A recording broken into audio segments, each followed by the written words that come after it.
Getting through that was really hard, but then I learned the concept that like every person is worthy just because they're here. And like that is such a crazy thing to figure out, that like you don't have to achieve or do anything.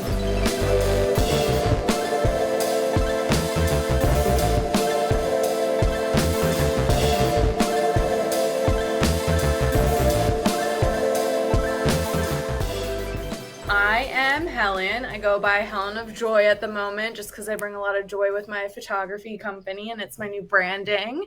I would classify myself as an entrepreneur, as a business owner, a nonprofit starter now, a project manager, content creator, all of the things. It's so crazy because I didn't know what I wanted to do when I grew up. For the longest time, I would always say like, I want to do nothing but like make a bunch of money, or idea of being in like a corner office, but it didn't really matter like what company, or like just like high up in a company was the maybe goal or the idea. And so it's been like kind of this like windy thing that I never thought. My mom was a teacher for 33 years.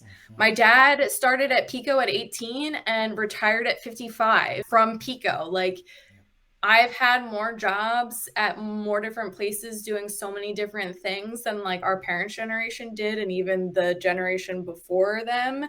And so it's just like kind of wild, but I really do believe that every step leads to the next one. And so as much as it is so hard in some seasons, it's so worth it.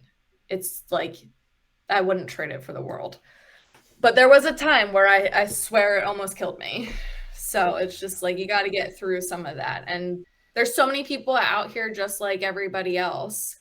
And you don't realize that when you're isolated. Yeah, I mean that lens that the pandemic put on self-worth and self-valuation, that it so many, I think, especially in our generation, had come to equate self-worth with the externalized view of that, like that somebody else had to be telling us that that worth was there, or giving us that worth through a title or pay or Mm-hmm. grades when it was, back in high school. And like, how much was I told to care about this for so Right. long? Like, that was the thing I had to worry about. And all of a sudden you're like, Yes. nobody cares. Why did people tell us that it mattered? Just like it's that like craziness of like, oh, I need to have a 4.0 GPA or I am nothing. I have to do 110% or I am not working hard enough. And it's kind of like 70% is passing.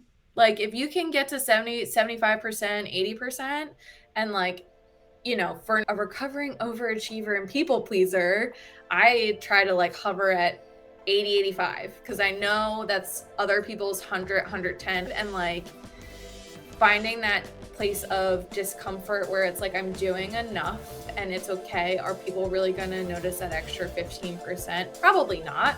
Like we don't need to drive ourselves crazy with perfectionism. And it's like, as long as you feel proud putting something out, like it doesn't have to be 100%.